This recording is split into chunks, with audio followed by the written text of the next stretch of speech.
Okay, we're gonna do winners and losers of the week now. I'm being joined by Ji Won of Reclaim the NDP, a former NDP candidate. You'll notice that Isaac isn't here.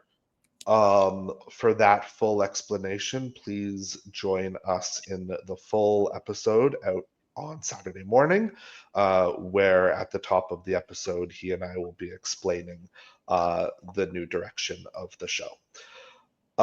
So, G1, every week we have to pick a winner of the week and a loser of the week in political news.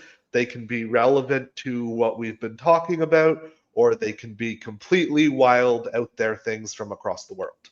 Just kind of what comes to you and where you think the week stands. So generally we start with loser of the week. Um, and we'll each give a loser and we'll each give a winner, and then it's a brief explanation uh, as to why. So I'll go first for loser. And my loser of the week is the Western media elite um, for failing in their coverage of the genocide in Gaza. Um, they have been a loser of the week, I think, for that before from us.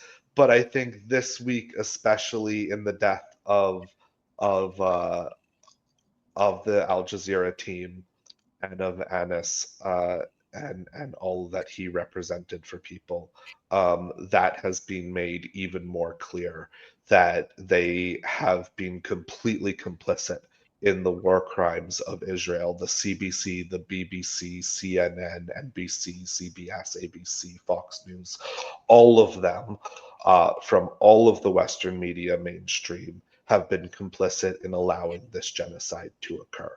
So they're my loser for the week. Yeah, no, I Who totally is agree with you. yours? I agree with you there for sure. I'd say my loser for the week, just kind of bringing it domestically, is Air Mm-hmm, Canada. Because I don't know if folks mm-hmm, have been keeping up, but Air Canada is facing some strikes right now because they are refusing to pay their flight attendants a fair wage. Currently, Air Canada flight attendants work 35 to 40 hours a month unpaid just because they only get paid for time in air, even though they obviously work on the planes outside of being in the air. So mm-hmm. they're advocating for getting that fair pay, and instead of having proper negotiations with Air Canada, is canceling thousands of flights, affecting hundreds of thousands of customers, and trying to shift the blame on these flight attendants that are purely just asking for a fair labor condition. I agree with you there. Absolutely. They definitely deserve that. It's completely ridiculous. And good on the flight attendants and the workers for standing up for their rights and for their fair treatment as workers. So that's great.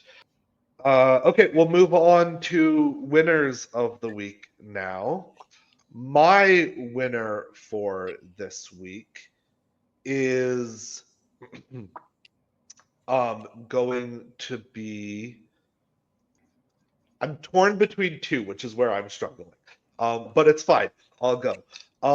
My winner for this week is actually going to stay along the same lines and say that there's an amazing piece of organizing that is now happening. We've seen the Freedom Flotillas going to Gaza and being shut down by Israel. I'm kind of on this theme this week, but I don't care. This is where my head is at. So they have announced now that they're going to do the largest ever Freedom Flotilla sail to Gaza. And I just saw the news that there were over 15,000 people who had applied to go on these flotillas. So my winners of the week are every single one of those 15,000 people for being willing to put their lives on the line for the health and safety and well-being of the people of Gaza. Thank you so much. If you are one of those people, you are and forever will be a winner in my book.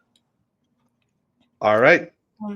Yeah, that's really cool. I would say my winner is Canadian tourism Okay. because recently US tourism has been dropping a lot given the current presidential administration.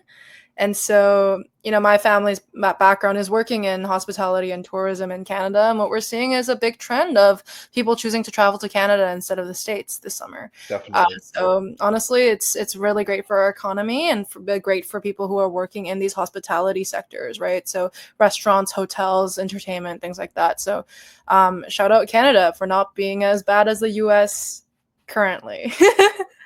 Absolutely. Shout out Canada. Keep coming. Anyone who's listening from internationally, we do have some international listeners. I can see you out there by our metrics. So keep coming. We love to have you. And thank you so much for joining us, Ji Won. Where can people find you? Where can people find Reclaim Canada's NDP? Yeah, so Reclaim, we have a website. It's reclaimcanadasndp.ca. We are also launching our French site soon, which is Reclamer le NPD du Canada.ca. And otherwise, we're available at reclaim.ndp@gmail and reclaim.ndp on all social media platforms. And you can reach us there. And I check our email pretty frequently, so I'll probably be responding to you. If you want to reach me directly, my social media is Ji Won Jung _official across Instagram and TikTok. I might be adding more platforms, but I have a lot of tabs open in my mind lately, so we'll see. Gotcha. No worries. Absolutely. Thanks for joining us for another week of No Power Panel, our first week without Isaac. Thanks for coming back. I hope to see you come back again. Please, if you like the video, like, comment, subscribe, share, do all that good stuff. Thanks again so much. Have a great day.